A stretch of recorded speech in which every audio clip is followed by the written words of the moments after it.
I'm going to make a difference in these 6 areas in my department, in my business, in my organization, because I want to offer a healthy work environment. In this episode, I will discuss with you healthy workplace environments. And we're going to flip the coin on this one, and we're going to take a positive spin, and we're going to look at the 6 characteristics of a healthy work environment over the next 2 parts. So this is a 2-part series, and in part 1, we'll be looking at the first 3, and then in next week's episode, we'll look at 4, 5, and 6. So let's dive in.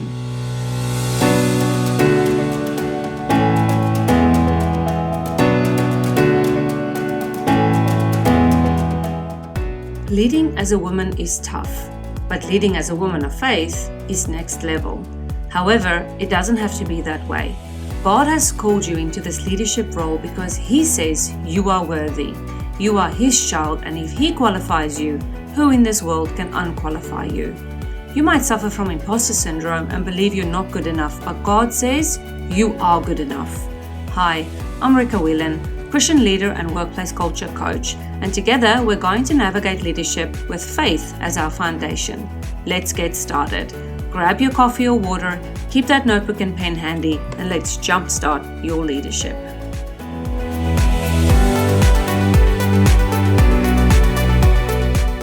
Welcome to episode 66, and I'm excited to have you here. And coincidentally, we are also using another number 6, the 6 characteristics or areas that any organization must focus on to ensure that they have a healthy work environment. Now, these 6 characteristics were developed through lived experience and through my conversations with others. There might be other characteristics, 100% I agree there will be actually other more characteristics, but these are the ones that I want to point out to you over the next 2 episodes. And even if just one of these areas are out of whack, you'll notice that something isn't quite right. And so during this episode, I'll be sharing with you how you can access a free diagnostic tool that will identify which of these 6 areas you need to focus on in your organization. And it'll score you in each of these areas. So that's great because it's not only going to identify it for you, but it's also going to give you a score according to each area. And then you will get a downloadable PDF. So the score will be emailed to you, and then the downloadable PDF will give you actually more information on each of these 6 areas. Okay, so number 1, systems. What systems do you have in place to ensure a healthy work environment? Now, having a healthy work environment is not all about how people feel. It's actually also about the structures you put in place to support them to do their jobs properly. Because you can't have a healthy work environment if you do not have efficient and successful systems in place. Okay. So think about your interviews, your onboarding process, job descriptions, probation periods, policies and procedures, or SOPs as they're known. Performance management, resignation process and the period and how people are treated during these periods, communication methods, client management, staff management through HR. And are these systems or these methods or these things that we do in our organization, are they updated regularly or are they old and outdated so that no one even uses them? Systems form the foundation of any business, no matter how big or how small. Without effective and efficient systems, you are just setting yourself up for failure as well as your employees. How can they succeed and experience a healthy workplace environment if they don't have these systems in place? Things to help them to do their job properly. So what I want you to do as an activity is I want you to audit your systems, decide where and what needs updating. And so I mentioned the list. That list is also in the show notes. They were interviews, onboarding, job descriptions, probation periods, policies and procedures or SOPs, performance management, resignation process and period, communication methods, client management, and staff management. Look, there is a lot more systems. You got your marketing management system, you got strategics, you got your leadership. There's really there's too many to mention. But what I want you to do is I want you to go and have a look at the systems or the lack of systems in your organization. And then I need you to make a decision. Which of these need updating? Which is the highest priority and which is the lowest priority? Who can you delegate what system to? And for example, your IT system is going to go to your IT team, or your staff management system is going to go to your HR team. So, but the free diagnostic tool will actually help you here, and it'll also give you a lot of additional suggestions. So what you want to do is in the show notes, I'm going to pop a link in the show notes that says free organizational gap analysis, and you can navigate to this link in the show notes, which will take you straight to the organizational gap analysis. Now, there are 30 questions, but the important thing is that these 30 questions actually cover all 6 areas that I'm going to cover over the next 2 episodes. So it might feel tedious, but I don't want you to go in with a fixed mindset saying, oh, I don't have time to fill in 30 questions. No. The idea of it is that you go in and the questions will prompt you already to start thinking. It takes you on a journey. So people have told me who have taken it, they've said that they've really gone on a journey while doing this. And so by the time they get their results, they feel so ready to get these results because they know that there's already a lack. So that's really good, and I really want you to do that. It's free. It's completely free. You'll get a downloadable PDF as well in the end, which you can download and, just use it. So, systems is really important, like I mentioned before, because, how can you or your organization be successful without systems in place? Okay, so that's a one part of a healthy work environment. Number 2 of a healthy work environment is expectations. Okay, there are actually expectations in place. So questions to ask yourself. What are the expectations of employees, the leadership team, heads of department, CEOs, etc.? And are there any expectations? And, the aim for this is, and I know I'm asking a lot of questions, so you'll have to pause me a lot, look at the transcription, because I know Apple Podcast does a transcription of this, so you can have a look at that. But it is just important that it's a lot of promptings. That's what I want for you, is I want to not only just give it to you, but I want you to be prompted and I want you to take action. Okay, so how are these expectations communicated? When is it communicated? How often is it communicated? Are staff expected to stay up to date with expectations with no communication from anyone? And how are staff expected to give their best if they don't know what is expected of them? So again, you are setting your employees up for failure if you fail to communicate. So my suggestions would be that you communicate these expectations, any expectations really, if it's regarding a project, whether it's regarding something new that's being implemented, like a new strategic plan over the next 5 years, anything. There's so many expectations that we have of our team, but if we don't communicate them appropriately, then we get despondent and discouraged because our team are not meeting our expectations. But the question really should be, did you communicate them correctly or sufficiently?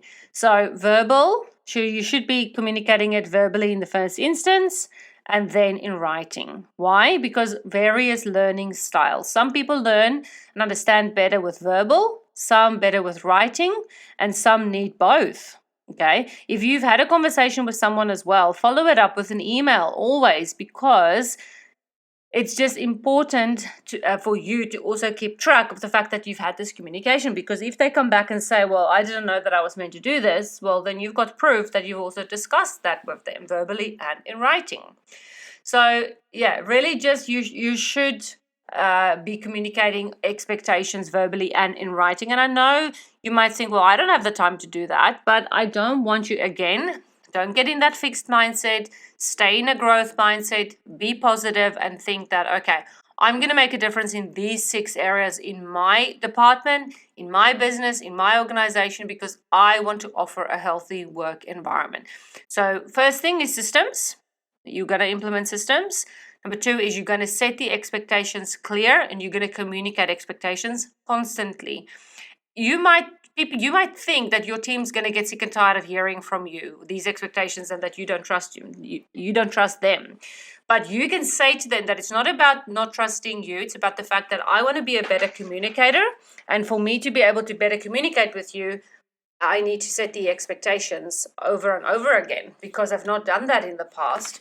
I'm claiming a vulnerable point here for me, and I want to be a better leader. Okay, so your challenge is, and the activity that I have for you is to audit the expectations in your workplace, go and work through the questions that I gave you, pause me if you need to, go back to those questions that I asked you, look at the transcription on Apple Podcast if you're on there. I believe that Spotify might do it as well, but I'm not sure. If you don't have Apple, you can actually just go onto the web and type in Apple Podcast and then look for this episode. Okay, you don't actually need the app to listen to it. If you're on Samsung or Android, then you can do that as well.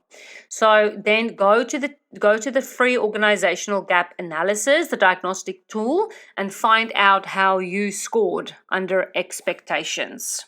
Okay, so number 3, staff performance. Okay, now it's very important here with staff performance that we have to look on both sides, okay? Yes, it's positive. We have to look at the positive, but unfortunately, we also must look at the negative or the constructive, whichever way you want to say it, okay?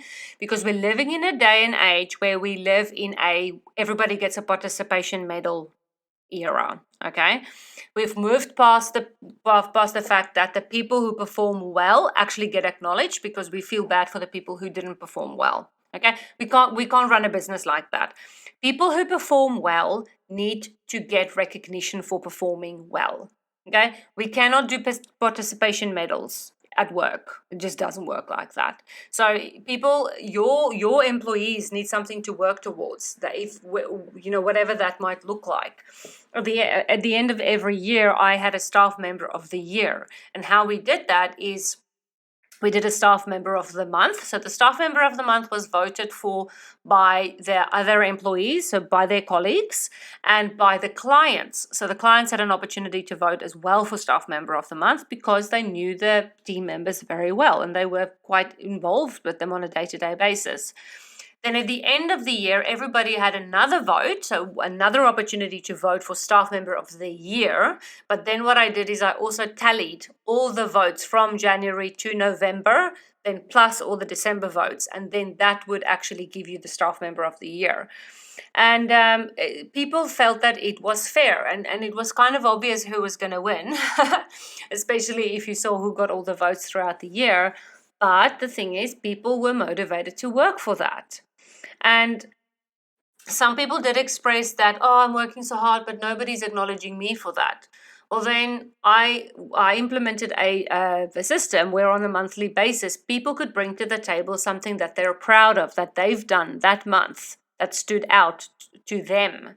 And so, you throw the ball back in their court and say, well, it's not all up to me, it's up to all of us to showcase what we've done, to talk about it. And yes, it's a little bit of bragging, but I think if you brag in a safe space, in a place where people are not annoyed with you for bragging, but this is actually the opportunity where people get to brag about what they've done that's so amazing, then people like it because they have to really go and think about, what have I done this month? Or, I really want to do something amazing that I can also share at the end of the month because I don't want to twiddle my thumbs again at the end of the month and have nothing to say. So that's the performance that is really well, that needs to be rewarded. Look, there are so many ways that you can reward your people for doing well and for actually performing well. But just remember, the performance needs to be measured against something. You can't just randomly measure performance. Okay, it needs to be measured against something. So is it measured against job description? Is it measured against some form of exceptional employee framework? Is it measured according to the organization's values or vision, mission, and goals?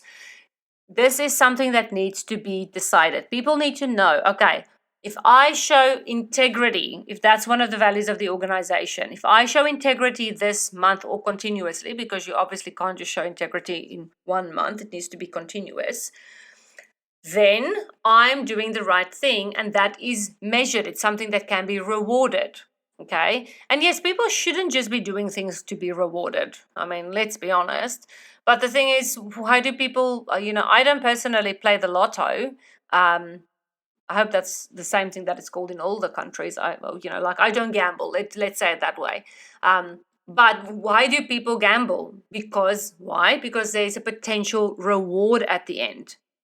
And so, that's not the immediate thing that came to mind. So, forgive me if you don't condone gambling. I don't gamble myself. So, because personally I don't feel, I grew up believing that it's not the right thing to do. However, I'm not saying that I'm not condoning it or not condoning it. I'm just saying that why do people do that? Okay, because there's a reward at the end. And so you have to think about people's motivations here. Okay, we can't just we can't just think about things black and white. I know some people out there are extremely black and white. All right, I sometimes believe in the little bit of the gray area. I will be honest with you. And I believe this is one of them, is you can't just think that, okay, well, people come here to work so that they need to work for according to their job descriptions, that's it. If they don't do that, they have to go. Yes, you can also be like that. That's okay. But think about people's intrinsic motivations. What will motivate them? And rewards motivate people. That's just the way we're built. Okay. So then my next question is are there annual performance reviews? And what is that measured against? So yeah, think about annual performance reviews. Do they exist? What is measured? And at the end of every year, is time taken to look at them and to review how people perform? So you can go and listen to a full episode that I did on annual performance reviews. And that is episode number 35. Should you do annual performance reviews? So I went into depth about annual performance reviews. You can also have a look at episode 34, which is going beyond boring goals with your team. So if you're thinking that your teams, they don't have any goals, but well, what can we do? There's a really good episode for you, number 34. And then the next thing that I'm going to talk about is performance management. So the not so nice part is of staff performance is you can't only look at the positive, you have to also look at the negative or the constructive. So before I get into that, you can also go and listen to episode number 36, where I talked extensively about performance management. So the episode is Performance Management 101. Okay. So go and have a listen to that. Now, like I mentioned, we can't only look at the positive. You have to also look on the negative side, because staff performance is not only good. And we know that, because otherwise we wouldn't be listening to this episode or even this podcast. Okay. So what happens to a staff member if they perform poorly or if they behave poorly? So that's what I want to know from you is what happens to that person? Does anything happen to that person? Is there any accountability? Is there any processes, i.e. the systems that are in place to manage that person's, number one, performance, number two, behavior? Okay. Or do you and your organization or your department fall into the category where there is no processes and the employee gets away with their behavior or gets away with their poor performance and basically turns your workplace culture into a toxic workplace culture, or that environment that we're talking about becomes toxic because you've got multiple people just doing whatever they want, okay? If staff performance isn't managed, then the performance of that staff member will essentially manage the business, okay? I hope that makes sense. If staff performance isn't managed, the performance of that staff member, that poor performance, will manage the business or the organization. Okay, in a different terminology, because I wrote a different terminology down here, just in case I couldn't get my point across, because that's a tough one to say. You are only as strong as your weakest link. You are only as strong as your weakest link. So what are you doing about that weakest link? So my challenge to you is to go and think about staff performance. Go and think about how are we managing staff performance, or how are we not managing staff performance. All right? Go and take that free organizational gap analysis, that diagnostic tool, because in that tool, I ask you specific questions on staff performance and how it is managed. And if you pick it up, which I hope you do, is that in that organizational gap analysis, I take you on a journey, and you can see question by question how I have decided to prompt you to start thinking about your workplace and about how you can, what you do and what you are not doing. And it's clearly laid out there. So go and take the organizational gap analysis, you download that PDF, start working on it, and then at the end of that document, there's a link where you can click and you can schedule a free 30-minute strategy call with me. And in this free, no pitch, so I'm not even going to do a sales pitch to you. I've got literally nothing to sell to you.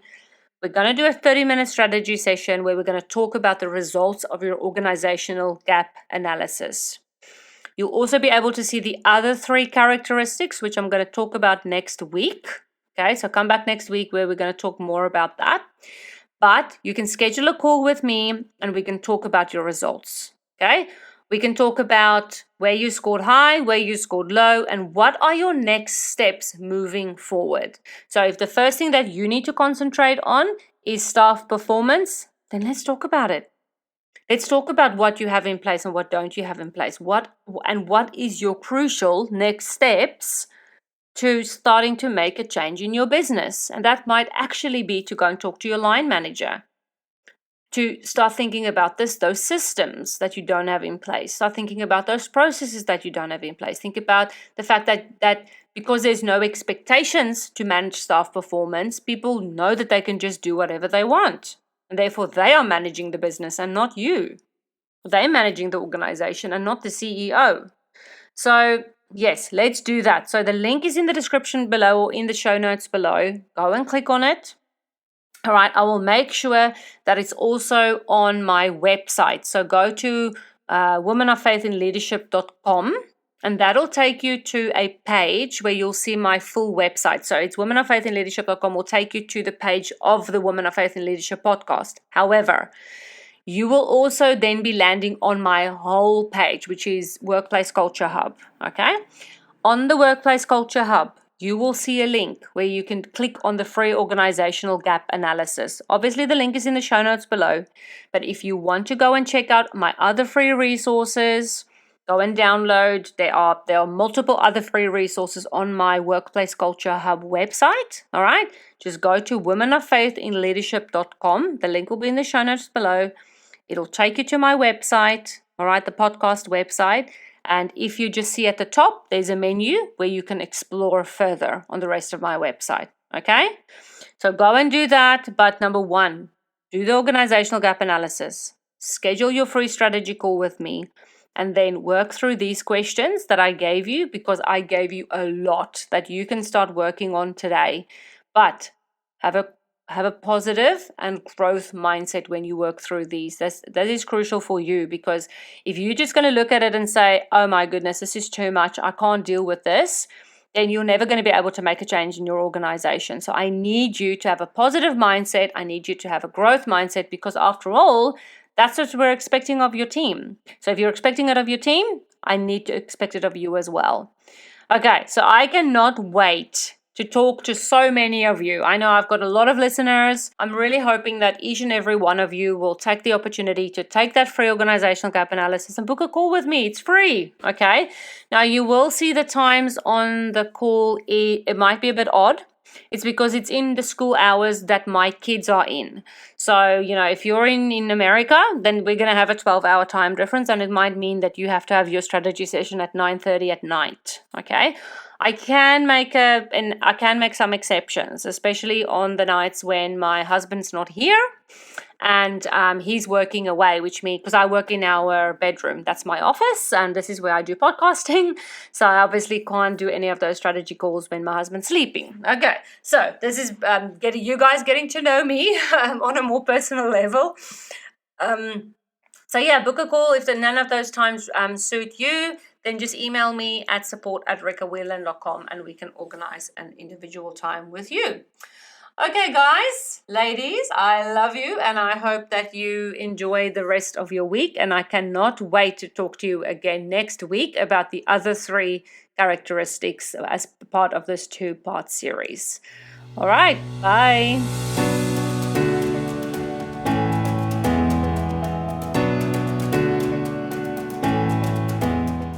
Thanks so much for listening. If this podcast blessed you in some way, the number one way you can thank me is by leaving a review. Your feedback means the world to me and lights me up every single time when I read it.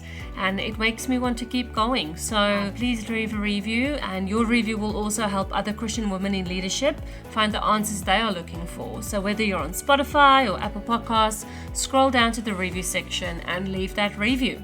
Then head over to womenoffaithinleadership.com and join our free Facebook community, and I look forward to engaging with you there.